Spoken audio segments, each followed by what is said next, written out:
Hello student, आज के lecture में जो है हम लोग पढ़ेंगे हाइड्रोजन स्पेक्ट्रम। आज का टॉपिक क्या रहेगा? Hydrogen spectrum. Hydrogen spectrum. तो हाइड्रोजन स्पेक्ट्रम पढ़ने से पहले जो है हम लोग थोड़ा पढ़ लेते हैं कि स्पेक्ट्रम आखिर में होता क्या है। स्पेक्ट्रम पहले हम लोग जान जाएं कि स्पेक्ट्रम आखिर में है क्या, तब हम लोग पढ़ेंगे हाइड्रोजन स्पेक्ट्रम के बारे में। तो देखिए, जैसे मान लीजिए हमारे पास कोई यहाँ पे जो है एटम है, हमारे पास ये हमारे पास जो है एटम का न्यूक्लियस हो गया, और ये हमारे पास जो है उसके सराउंडिंग जो है ये हो गया फर्स्ट ऑर्बिट, और जो है सेकेंड ऑर्बिट। जो भी हो जब तो जो है क्या है, इसको हम लोग क्या मान लें, N1 मान लें, इसको हम लोग क्या मान लें, N2 मान लें। अब सपोज करो कि मान लो यहाँ पर एक इलेक्ट्रॉन पड़ा हुआ है, ठीक ना।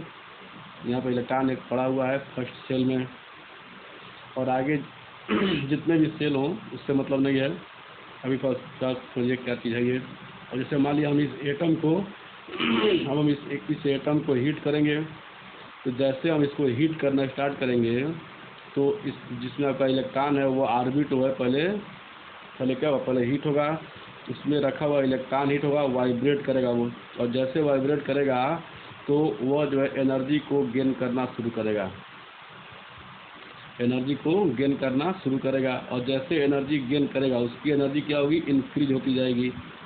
जितना वो एनर्जी गेन करेगा उसकी एनर्जी क्या होगी, बढ़ती जाएगी बढ़ती जाएगी। और जो है जिस मतलब जो है हमारे पास N1 है, N2 है, फिर आपका N3 है, फिर N4 है, N5 है, तो सबका अपना अपना एक एनर्जी लेवल होता है। जितने जो के ऑर्बिट होते हैं सबका अपना कहता है जो फिक्स एनर्जी होती है। तो यह इलेक्ट्रॉन जो है जितनी एनर्जी रिक्वायर कर लेगा अपने अंदर, जितनी एनर्जी रिक्वायर कर लेगा उसके अकॉर्डिंग जो है वो अगले वाले सेल में जो है जंप कर जाएगा।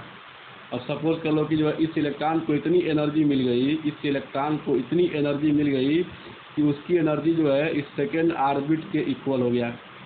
यानी यह इलेक्ट्रॉन जो इतनी एनर्जी रिक्वायर कर लिया है, इतना एनर्जी जो है एक गेन कर लिया है कि उसकी एनर्जी जो है इस सेकेंड सेल की जो एनर्जी है उसके इक्वल हो गया है। तो अब यह इलेक्ट्रॉन जो है जंप कर देगा, इसमें जो है सेकेंड सेल में जो है आ जाएगा। यानी पीछे हम पढ़ा भी चुके हैं कि जब भी इलेक्ट्रॉन एनर्जी गेन करेगा, एनर्जी एब्जॉर्ब करेगा, तो वह जो है आउटर सेल में जो है जंप जो है लगा देगा। तो इसने जो है यह इलेक्ट्रॉन जो है एनर्जी को गेन किया, एनर्जी को एब्जॉर्ब किया, और आउटर सेल में जो है जंप कर गया, सेकेंड ऑर्बिट में आ गया वो। ठीक है, फिर से तो इतना क्लियर है। अब हम इसको हीट करना बंद कर दें, अब हम इस एटम को जो है हीट करना बंद कर दें, तो यह इलेक्ट्रॉन फिर क्या होता है, अपने इनिशियल स्टेट में आता है, अपनी प्रारंभिक अवस्था में आता है। यानी जिस सेल से जंप किया होगा वापस उसी सेल में जो है आएगा। अगर मान लो कोई इलेक्ट्रॉन जो है फर्स्ट ऑर्बिट में है और वह जो है थर्ड ऑर्बिट में जंप कर गया है, तो जब वो वापस आए तो क्या फर्स्ट में ही आएगा, सेकंड में नहीं जाएगा। फर्स्ट से निकल के जो है थर्ड में तो जो है वो जो है थर्ड से क्या जो फर्स्ट में ही आएगा। अगर कोई इलेक्ट्रॉन जो है सेकेंड ऑर्बिट में है, वहाँ से वो फिफ्थ ऑर्बिट में जंप लगा दिया, वो जब रिटर्न आएगा तो सेकेंड में ही आएगा, न फोर्थ में आएगा, नो थ्री में आएगा। अगर तो यानी इलेक्ट्रॉन जो है जिस ऑर्बिट से जंप लगाता है वापस उसी ऑर्बिट में आता है, यह जो है फिक्स एकदम। तो अब मान लो यह इलेक्ट्रॉन जो है वापस जो है अपने फर्स्ट ऑर्बिट में जाएगा, तो जितनी एनर्जी यहाँ पे रिक्वायर किया होगा उतनी एनर्जी क्या होगी, वो है बाहर निकलेगी, ठीक ना। तो या फिर एनर्जी की जो लाइन जो बाहर निकल रही है, इसी लाइन को जो है एनर्जी की लाइन जो दिख रही है, जो बाहर निकलती दिख रही है, इसी को हम लोग क्या बोलते हैं, स्पेक्ट्रम बोलते हैं। आई बात समझ में? बहुत सिंपल सा टर्म है स्पेक्ट्रम लाइंस। यानी किसी भी एटम से एनर्जी की जो भी लाइंस बाहर निकलती हैं, किसी भी एटम से एनर्जी की जो भी लाइंस बाहर निकलती हैं, उन्हीं को हम क्या बोलते हैं, स्पेक्ट्रम लाइंस बोलते हैं। आई बात समझ में? और ये क्या है कंडीशन, कि जब भी इलेक्ट्रॉन एनर्जी गेन करता है तो आउटर सेल में, आउटर ऑर्बिट में जंप कर जाता है। फिर जो जो जो है जब एनर्जी जो लूज करता है फिर जो है अपने जो है इनिशियल ऑर्बिट में आ जाता है वो। ठीक है, इतना आपको ध्यान रखना है। और जो भी आपकी एनर्जी यहाँ से रेडिएट होती है, जो भी बाहर निकलती है, इसी लाइंस को, एनर्जी की इसी लाइंस को हम क्या बोलते हैं बच्चों? स्पेक्ट्रम बोलते हैं। Very simple. यानी किसी भी एटम से एनर्जी की जो भी लाइन जो है बाहर निकलती हुई दिखाई देंगी, तो हमको दिखेगा नहीं, मतलब जो है मतलब उसको हम देखते हैं इलेक्ट्रोस्कोप हम उसको देखते हैं, नॉर्मल में आपको नहीं दिखाई देगा।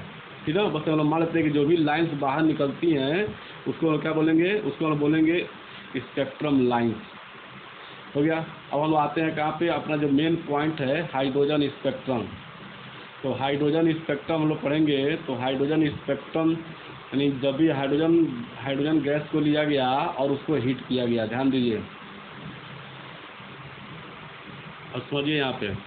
जैसे मान लीजिए हमारे पास जो है जैसे मान लीजिए हम लोग बात कर रहे हैं हाइड्रोजन स्पेक्ट्रम का, तो H2 गैस को हम जो है, मान लीजिए हम H2 गैस हमारे पास होता है, नेचर में हमारे पास अवेलेबल होता है H2 गैस। इसको हम जो है हीट करेंगे, यह जो है अपने एटम में जो है टूट जाएगा, हाइड्रोजन हाइड्रोजन। अब हम इस हाइड्रोजन एटम को मान लो हम लोग गर्म करेंगे, तो इससे क्या होती हैं? स्पेक्ट्रम एनर्जी की कुछ लाइन्स बाहर निकलती हैं, जिनको हम लोग बोलते हैं हाइड्रोजन स्पेक्ट्रम। आई बात समझ में? यानी हाइड्रोजन एटम को हीट करने पर, हाइड्रोजन एटम को जब गर्म करके छोड़ देते हैं, तो उससे क्या होती है? कुछ एनर्जी लाइन्स बाहर निकलती हैं। उन्हीं एनर्जी लाइन्स को हम लोग क्या बोलते हैं? हाइड्रोजन स्पेक्ट्रम लाइन्स बोलते हैं। ठीक है, वेरी सिंपल कि हम हाइड्रोजन एटम को हीट करके छोड़ देंगे। ठीक है, तो हीट करने के बाद से जो है उसके अंदर से जो भी एनर्जी की लाइंस बाहर निकलेंगी, उनको हम बोलेंगे हाइड्रोजन स्पेक्ट्रम।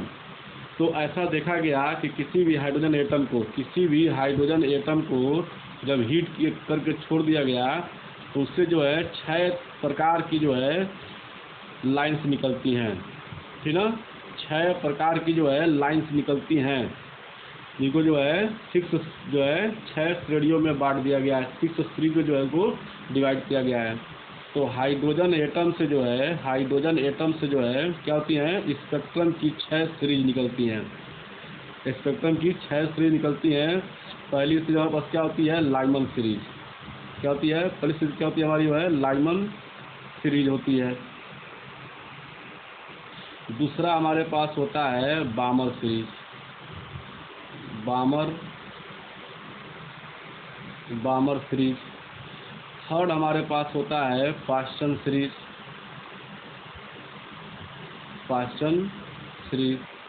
फोर्थ होता है हमारे पास ब्रैकेट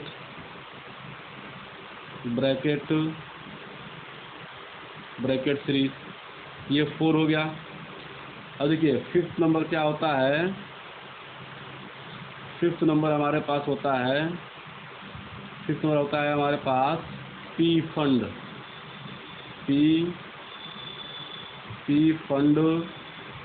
सीरीज। और लास्ट होता है हमारे पास हम्फ्री सीरीज। यानी हाइड्रोजन एटम को हीट करने के पश्चात जो है उससे 6 प्रकार की जो है स्पेक्ट्रम लाइन निकलती हैं, जिनको हम लोग बोलते हैं क्या चीज़? Hydrogen spectrum. यानी हाइड्रोजन स्पेक्ट्रम की कितनी सीरीज हो गई हमारे पास? 6 सीरीज हो गई। कौन सा? Lyman series, बामर series, Paschen series, Brackett series, P fund series और हम्फ्री सीरीज। आई बात समझ में? यानी जो है हमारे पास क्या मिल गया? हमको मिल गया जो है, यानी हाइड्रोजन से जो भी स्पेक्ट्रम लाइन बाहर निकलती है उनकी 6 सीरीज हमको देखने को मिलती है। जो हमारे पास क्या होता है? फर्स्ट क्या होता है? Lyman series. सेकंड क्या होता है? बामर सीरीज। थर्ड क्या होता है? Paschen series. फोर्थ क्या होता है? Brackett series. फिफ्थ क्या होता है? पी फंड सीरीज और हम्फ्री सीरीज। इनका नाम हिंदी में भी वही है और आपका जो इंग्लिश है उसमें भी वही है, सेम। इसके नाम में कोई चेंजिंग जो है नहीं है। तो देखिए किसको हम जो है लाइमन सीरीज कहेंगे, किसको हम बामर सीरीज कहेंगे, किसको हम जो है पास्टन सीरीज कहेंगे, किसको हम जो है ब्रैकेट कहेंगे, किसको हम पी फंड कहेंगे, किसको हम जो है हम्फ्री सीरीज कहेंगे। तो देखिए जैसे मान लीजिए जैसे हम लोग बात करते हैं फर्स्ट नंबर हमारे पास जो है क्या है? Lyman. Lyman series, Lyman series. अब इसमें क्या है कि इसे मान लीजिए इलेक्ट्रॉन, इलेक्ट्रॉन जो है कहाँ पे हो, आपका इलेक्ट्रॉन जो है फर्स्ट ऑर्बिट में। तो देखिए लाइमन सीरीज कब होता है, यानी मान लीजिए कोई इलेक्ट्रॉन जो है फर्स्ट ऑर्बिट में पड़ा हुआ है, उसने एनर्जी गेन कर लिया और एनर्जी गेन करके एनर्जी को एब्जॉर्ब करके या तो सेकेंड ऑर्बिट में चला गया या थर्ड में या फोर्थ में या फिफ्थ में या सिक्स्थ में या सेवन्थ में, मतलब किसी भी आउटर सेल में चला गया। और जब वो वापस आएगा, यानी यहाँ पे बात क्या हो रही है, N1 क्या होगा हमारे पास, यानी जो है N1 यानी इलेक्ट्रॉन किस में होगा, तो फर्स्ट में होगा। इलेक्ट्रॉन किस में होगा, फर्स्ट में होगा। अब वो वहाँ से जो है चाहे सेकेंड ऑर्बिट में चला गया हो, चाहे थर्ड में चला गया हो, चाहे फोर्थ में चला गया हो, चाहे फिफ्थ में, सिक्स में, सेवन में, कहीं भी चला गया हो, यानी N1 क्या है, N2 हमारे पास क्या हो जाएगा, N2 में जो है 2 हो सकता है, 3 हो सकता है, 4 हो सकता है, 5 हो सकता है, 6 हो सकता है, 7 हो सकता है, 8 हो सकता है।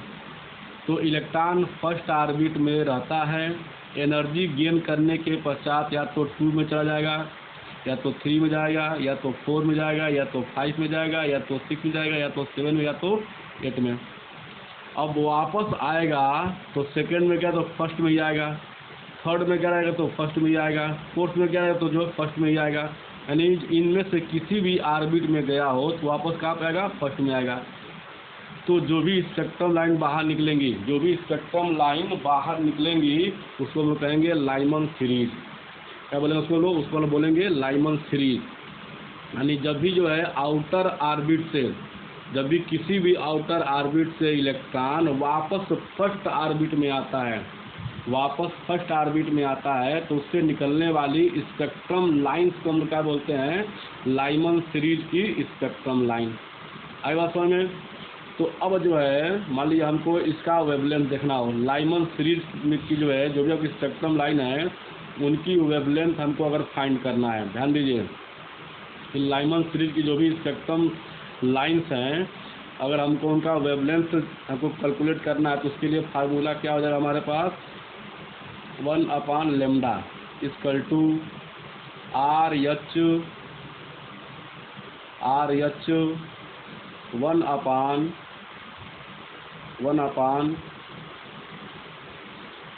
Square minus 1/N2 square. ये फार्मूला देखिए, ये 1 क्या है, 1 स्क्वायर क्या है, हम लोग बात कर रहे हैं कि इलेक्ट्रॉन किस में आ रहा है तो फर्स्ट में आ रहा है, तो 1 स्क्वायर हो गया। मतलब यहाँ पे जो है हमारे पास होता है कि जो है मतलब ये जो आपका जो है वैल्यू आपका यहाँ पे क्या होता है, ध्यान दीजिए, ये एक्चुअल में क्या होता है, ये आपका एक्चुअल में होता है हमारे पास N1, ये होता है हमारे पास जो है N1 स्क्वायर और N2 स्क्वायर होता है। तो N1 हमारे पास क्या है 1, क्योंकि इलेक्ट्रॉन जो रिटर्न कहाँ पे आ रहे हैं, 1 में आ रहे हैं, इसीलिए हम जो है यहाँ पे क्या कर दिए थे, 1 का स्क्वायर कर दिए थे, क्योंकि इलेक्ट्रॉन वापस कहाँ पे आ रहा है, फर्स्ट में आ रहा है, तो 1 स्क्वायर हो गया। अब N2 क्या होता है जो है, मतलब 2 से आया है तो 2 हो जाएगा, 3 से आया है तो 3 हो जाएगा, 4 से 1 में आया है तो 4 हो जाएगा, 5 से 1 में आया है तो 5 हो जाएगा, ये आपका चेंज होता रहेगा। तो हमारे पास जो लेमडा दिख रहा है, लेमडा का मतलब क्या हो गया, वेवलेंथ, और यहाँ पे RH का मतलब क्या हो गया है, RH हम लोग बोलते हैं रीडबर्ग कांस्टेंट। इसका नाम क्या है, रीडबर्ग कांस्टेंट हम इसको बोलते हैं, और इसकी वैल्यू होती है 109,677 पर सेंटीमीटर। इसकी वैल्यू कितनी होती है, 109,677 पर सेंटीमीटर इसका जो है वैल्यू होता है। तो अब आप इस फार्मूले के थ्रू जो है आप जो है लाइमन सीरीज की स्पेक्ट्रम लाइन का वेवलेंथ आप लोग फाइंड कर सकते हैं। आई बात समझ में। चलिए हम लोग चलते हैं अब सेकेंड पे। सेकेंड हमारे पास क्या है, सेकेंड हमारे पास जो है बामर।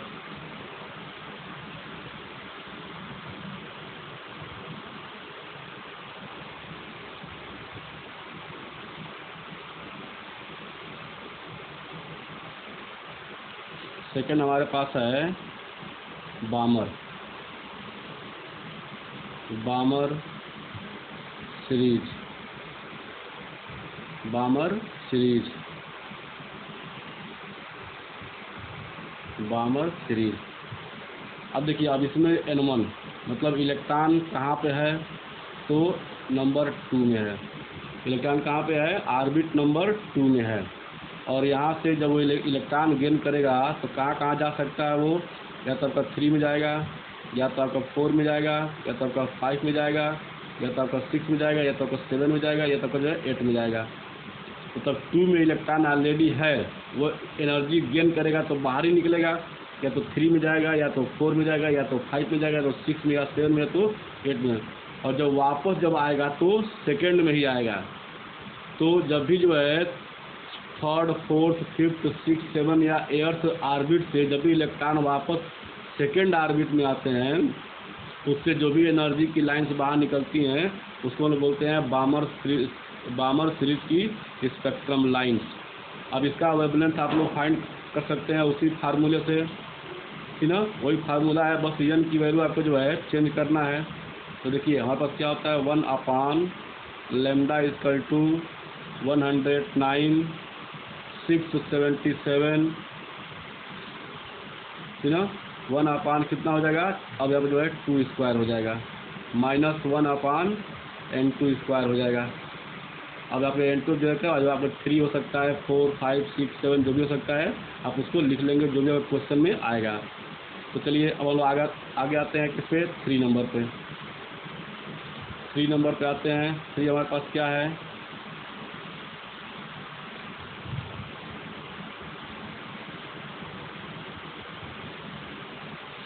हमारे पास है बच्चों, 3 हमारे पास पास्चन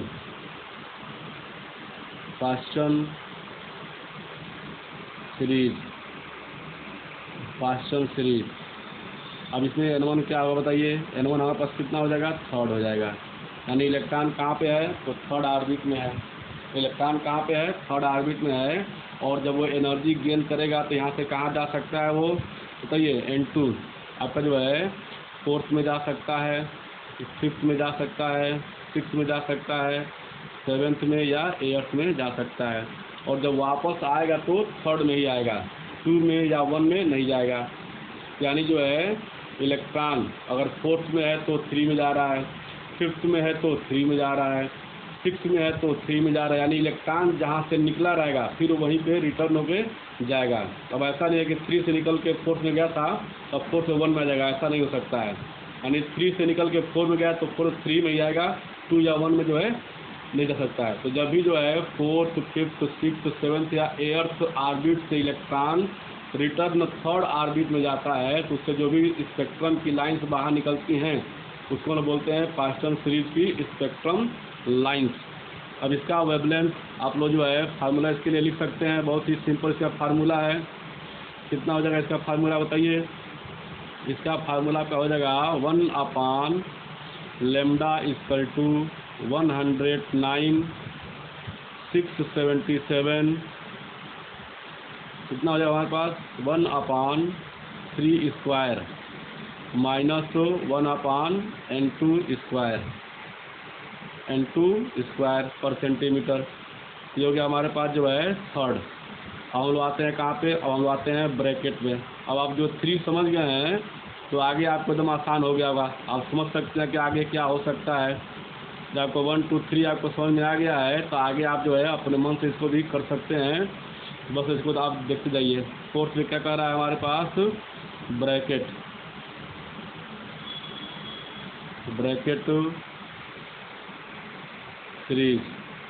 ब्रैकेट सीरीज में जो है अगर हमारे पास N1 क्या है बताइए, तो N1 क्या हमारे पास है, 4th है। यानी इलेक्ट्रॉन कहाँ पे है, 4th ऑर्बिट में है। इलेक्ट्रॉन कहाँ पे है बच्चों, 4th ऑर्बिट में है। और वहाँ से एनर्जी गेन करके जो है वो जो है कहाँ जाता है, आपका जाता है या तो 5th में जाएगा, या 6 में जाएगा, या 7 में जाएगा, या 8 में जाएगा। और जब वापस इनमें से वापस आएगा तो कहाँ पे आएगा, 4th में आएगा। तो जब भी इलेक्ट्रॉन 5th, 6th, 7th या 8th ऑर्बिट से रिटर्न होकर 4th ऑर्बिट में आता है तो उसको बोलते हैं हम लोग ब्रैकेट सीरीज की स्पेक्ट्रम लाइन्स। और इसका जो है आपका क्या हो सकता है, इसका जो है फार्मूला, इसको इसके वेवलेंथ को फाइंड करने के लिए इसका फार्मूला क्या हो सकता है, 1/λ equal to 109 677 1/4 square 1/4 square minus 1/n2 square. अब n2 का मान जो भी हो सकता है 5 6 7 8 जो भी आपका हो सकता है पर सेंटीमीटर। तो चलिए हम लोग आते हैं कहाँ पे, और 5th नंबर पे आते हैं।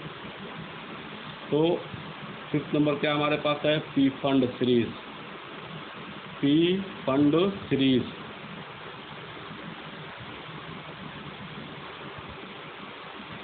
हमारे पास जो है 5th नंबर है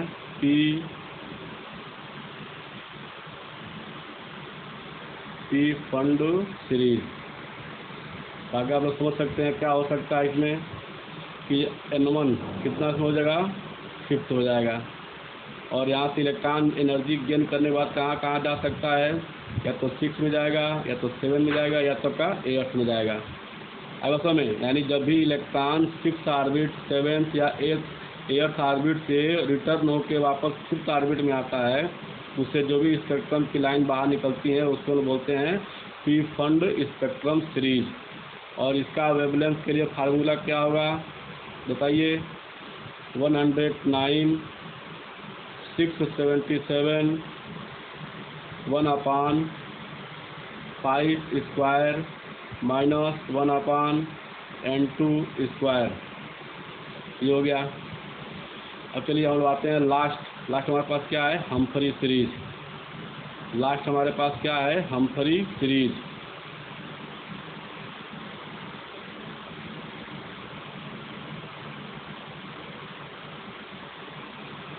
लास्ट हमारे पास है 6th नंबर हम्फ्री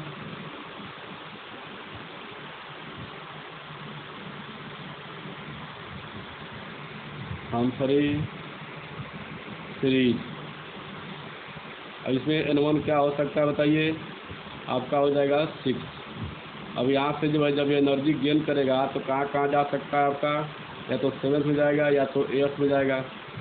और जब इन दोनों ऑर्बिट से जो वापस वो आना चाहेगा तो कहाँ पे आएगा, 6 में आएगा। तो जब भी 7th और 8th ऑर्बिट से इलेक्ट्रॉन वापस 6th ऑर्बिट में आता है तो उससे जो भी स्पेक्ट्रम की लाइन बाहर निकलती हैं उसको हम बोलते हैं हम्फ्री सीरीज की स्पेक्ट्रम लाइन्स। और इसका वेवलेंथ के लिए फार्मूला हम जो है लिख ही लेंगे अब आराम से, आप लोगों को समझ में आ गया होगा। क्या है हमारे पास, 1/λ इक्वल टू 109 677 1/6 का स्क्वायर माइनस 1/n2 का स्क्वायर पर सेंटीमीटर। तो ये हमारे पास हो गया हाइड्रोजन स्पेक्ट्रम, ठीक है। यानी हाइड्रोजन स्पेक्ट्रम की कितनी सीरीज होती हैं, 6 सीरीज होती हैं। आपको नाम एकदम याद होना चाहिए, लाइमन सीरीज, ठीक है, बामर series, Paschen series, Brackett series, P fund series and Humphry